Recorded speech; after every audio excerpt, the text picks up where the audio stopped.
Boa noite a todos. Estejamos nós unidos para o bem, unidos em prece, com o Mestre Jesus, com o Pai Tomé, com toda a nossa falange, como se estivéssemos lá na nossa casa, no Rua Progresso 1190, iluminando a cada um de nós e a nossa família. Fazemos agora a leitura do livro psicografado por Chico Xavier, ditado pelo Espírito Emmanuel, Pão Nosso.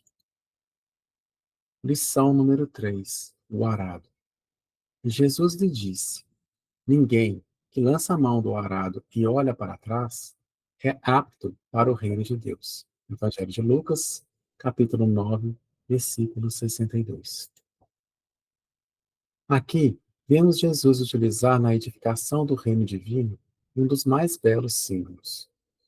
Efetivamente, se desejasse, o mestre criaria outras imagens. Poderia reportar-se às leis do mundo, aos deveres sociais, aos textos da profecia, mas prefere fixar o ensinamento em bases mais simples. O arado é aparelho de todos os tempos. É pesado, demanda esforços de colaboração entre o homem e a máquina, provoca suor e cuidado e, sobretudo, fere a terra para que produza. Constrói o berço das sementeiras e, à sua passagem, o terreno cede para que a chuva, o sol e os adubos sejam convenientemente aproveitados. É necessário, pois, que o discípulo sincero tome lições com o divino cultivador, abraçando-se ao arado da responsabilidade, na luta edificante, sem dele retirar as mãos, de modo a evitar prejuízos graves à terra de si mesmo. Meditemos nas oportunidades perdidas, nas chuvas de misericórdia que caíram sobre nós e que se foram, sem qualquer aproveitamento para o nosso espírito, no sol de amor que nos vem vivificando há muitos milênios, nos adubos preciosos que temos recusado, e preferimos a ociosidade e a indiferença. Examinemos tudo isso e reflitamos no símbolo de Jesus. Um arado promete serviço, disciplina e cansaço. No entanto, não se deve esquecer que, depois dele, chegam semeaduras e colheitas, pães no prato e celeiros guarnecidos. Lição número 3. O arado. E Jesus lhe disse: ninguém que lança a mão do arado e olha para trás é apto para o reino de Deus. Evangelho de Lucas, capítulo 9, versículo 62. Vou fazer um breve comentário, porque Emmanuel já explicou muito bem essa palavra de Jesus para nós de uma maneira muito simples. Mas vamos refletir um pouquinho aqui juntos, gente. Quando Jesus coloca, que ninguém lança a mão do arado, a gente tem que pensar em que contexto, Jesus falou isso para nós.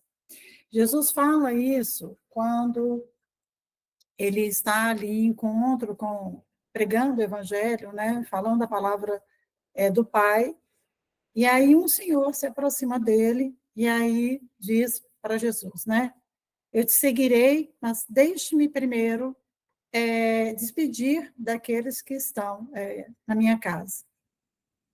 E aí Jesus coloca isso, ninguém que lança a mão do arado e olha para trás é apto para entrar no reino de Deus. E aí a gente pensa às vezes assim, nossa, mas custava nada, Jesus deixar o moço ir lá, despedir da família, A gente tem sempre essa percepção, não custa nada, Só que Jesus, quando coloca dessa forma para nós, e está ensinando de uma maneira tão bonita, ele está mostrando para a gente que muitas vezes a gente fica nesse desculpismo, A gente não avança porque a gente enxerga sempre um empecilhozinho para a gente poder avançar. E a gente sabe que quando a gente entra nas causas do Cristo, algumas coisas naturalmente elas vão ficando para trás. Não é largar a família, é agir, é se postar em seguir Jesus, E a gente muitas vezes não faz a nossa parte, E colocar essa mão no arado significa o quê, gente? Significa a gente ter fé, a gente ter perseverança, É preciso a gente olhar para frente, porque quando está arando, A gente tem o quê? A gente tem, naquela época, né, eram 2 animais e o, e o ferro que ia passando ali, sulcando a terra para poder formar as valas. Então, quando olha para trás, o que vai acontecer? Se ele não presta atenção no caminho dele, esses animais eles vão fazer o caminho que eles julgarem que ser correto. Então, eles vão fazer o quê? Desvios. A gente não segue o caminho reto, a gente vai fazendo desvios e a gente vai complicando, né, nosso processo reencarnatório. Então, é preciso olhar para frente, né? E focar nas nossas metas. Porque, gente, muitas vezes a gente fica preso àquelas nossas dores, né? Falta a gente coloca muitas limitações para nós mesmos, a gente não se acha capaz. Então, quando a gente estabelece metas, quando a gente foca, quando a gente persevera, quando a gente vai transpirar na luta, quando a gente tem Cristo no coração, a gente vai, sim, mexer com todos os nossos sentimentos. A gente vai fazer um processo de autoconhecimento. A gente revolver essa terra, revolver a nós mesmos, aquilo que a gente está passando, aquilo que a gente está precisando transformar. Então, a gente vai mexer nesse solo, a gente vai revolver todo esse processo, a gente vai transformar. Dói, dói, assim como o arado ele vai ali sucar a terra para poder formar as valas, quando a gente está no processo de transformação, é doloroso para nós, sim, porque é o autoconhecimento, e muitas vezes a gente precisa desse processo, né, para a gente poder progredir. Só que com isso tudo, também a gente vai lançar sementes, a gente vai escolher as sementes que a gente vai plantar. Porque se a gente não escolhe sementes também, a gente vai plantar erva daninha, que vai acabar com a nossa plantação, que somos nós mesmos que criamos esses empecilhos. Então, a gente precisa escolher as sementes que a gente vai colocar ali. E a chuva é a chuva da misericórdia divina. É quando a gente está ali no trabalho, na força, e Deus provê para nós através da chuva da misericórdia. Então, tem momentos que Deus nos faz parar. Tem momentos que Deus nos faz refletir. Assim como, às vezes, uma plantação que você está ali, né, batalhando, muitas vezes ela não dá certo, acontece alguma coisa, que você tem que colocar ali um pesticida, alguma coisa, porque você parou e você pensou e você analisou, Deus também, muitas vezes, nos faz parar. Nos faz parar em vários sentidos. Pode ser um processo até de adoecimento, porque o processo de adoecimento, ele vem de alguma coisa que nos faz assim, opa, peraí, vamos pensar e vamos refletir, para que a gente continue a caminhada depois mais fortes, né? E isso pode acontecer com qualquer um de nós, né? Quando todas as vezes que eu adoeço, eu falo assim, opa, pera, calma, deixa eu pensar que eu preciso refletir nesse momento, né? Porque as paradas, elas vêm, não tem jeito, né? E quando ele fala assim, né? Não olhar para trás é isso, é seguir. E quando ele coloca, quem não vai arar, quem fica olhando para trás, não está apto para entrar no reino de Deus, ele está dizendo o que com isso, Jesus, né? Ele está dizendo que se a gente não plantar, se a gente não arar o solo, se a gente não nos transformarmos, se a gente não tiver uma boa colheita, a gente vai chegar lá do outro lado de mão vazia. E chegar do outro lado, no plano espiritual de mão vazia, quer dizer, o que eu fiz com o meu planejamento reencarnatório? O que eu produzi no meu planejamento? Isso é chegar de mão vazia. É não ter passado, não é só o processo de caridade, não é só ajudar o outro, não é só fazer para o outro, é no processo de transformação de nós mesmos. É nisso que a gente precisa focar, principalmente. E agir, sim, fazendo a caridade. Mas a primeira coisa é a transformação. Esse é o convite que Jesus está fazendo. É quando ele vira e fala assim, ô, gente, ó, acorda, gente, acorda. Acorda para dar, para trabalhar, para ter meta, para ter objetivo, para fazer alguma coisa. É disso que ele está falando. Né? Jesus nos faz esse convite, ele faz de uma forma muito severa com esse senhor, porque ele está fazendo esse convite para todo mundo. Né? E é essa capacidade que a gente precisa, né? Então, se não realizou, a gente não fez modificação, se a gente não trabalhou, a gente não fez a nossa reforma íntima, a gente não enfrentou os nossos problemas, a gente não semeou, então não tem como a gente colher, né? Ou a gente colhe as nossas ervas daninhas, né? Mas a gente sempre tem o sol nascendo e a gente sempre tem as nossas oportunidades todos os dias de fazer a nossa reforma íntima, né? E hoje, então, gente, eu convido vocês, nessa reflexão, a pensar sobre isso, a pensar sobre esse chamado que Jesus nos faz, né? Para todos nós. E eu sempre falo que quando o texto vem para a gente, é porque é a gente que tem o primeiro, né, a realmente participar desse processo de mudança, né? Porque nenhum texto vem para a gente por acaso, né? Então, hoje, gente, para a nossa prece, para a nossa oração, eu queria, ao invés que a gente estivesse presente lá na nossa casa, do Unidos para o Bem, eu queria de uma forma diferente hoje. Queria convidar vocês para imaginarmos todos nós aqui. Porque Jesus sempre falou, quando tem dois ou mais unidos em teu nome, ele está presente.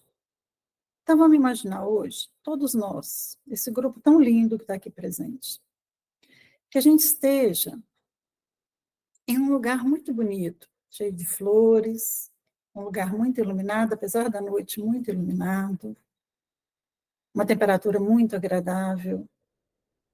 Quando você respira energia de amor, uma energia de paz, uma energia da presença do Cristo nesse local.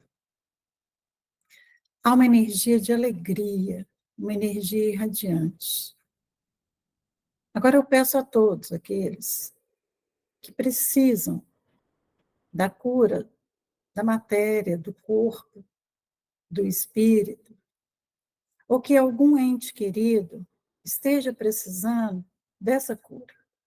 Vamos transformar essa noite em uma noite de cura, porque Jesus está presente. Aqueles que estão precisando de cirurgia espiritual, vamos imaginar que nesse lugar tão lindo, tão cheio de flor, tão acolhedor, que está ali a Falange Unidos para o Bem, e Jesus conduzindo essa reunião, vamos imaginar que a gente tem várias macas. E essas macas são todas muito branquinhas. E saindo dessas macas, uma luz muito bonita. Aquele que precisa da cura, deite nessa maca. Sinta a proximidade da energia do Pai, da energia de amor. Ou coloque o seu ente querido, seu filho, seu marido, sua esposa. Coloque seu ente querido nessa maca, se ele não estiver aqui presente.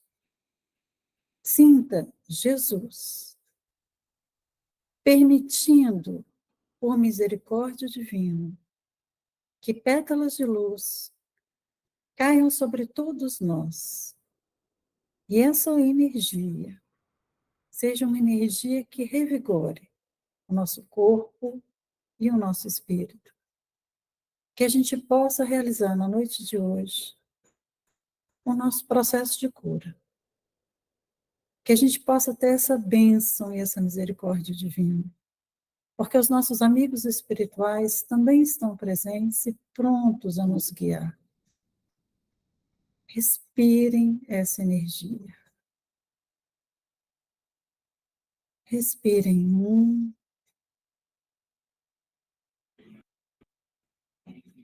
2, 3, 4, 5. Jesus, estamos todos aqui em teu nome. abraçados na seara do Cristo,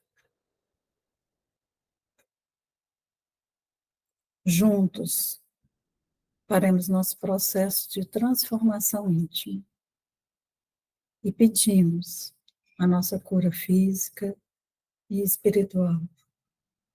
Pedimos que fluidifique as nossas águas, colocando a energia necessária para que a gente possa se recuperar. Pai, que a tua luz resplandeça sempre em nossa caminhada. Que possamos, com o nosso arado, seguir em frente, com metas de amor, com objetivos de auxílio a nós e ao próximo.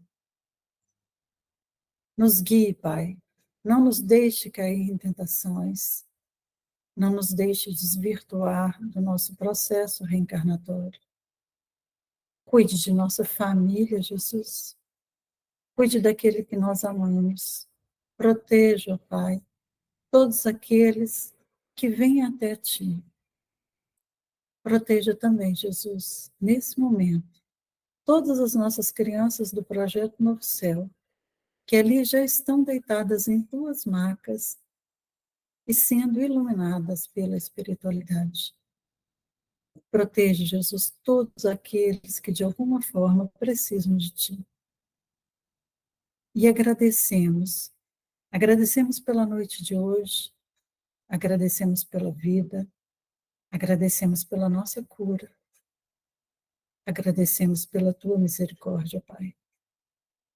Pai nosso que estais nos céus, santificado seja o sagrado santo nome. Venha a nós o vosso reino, seja feita a Tua vontade, assim na terra como em todos os cantos do universo. O pão de cada dia nos dai hoje. Perdoa-nos, Pai, as nossas ofensas, assim como nós perdoamos aqueles que nos têm ofendido. Não nos deixe cair em novas faltas, e livra-nos, ó Pai, livra-nos de todos os males, e nos oriente em nossa caminhada, Jesus, porque eu sei que fazendo parte de Tua seara, é assim que deve conduzir para Teu santo nome. Que assim seja, Senhor.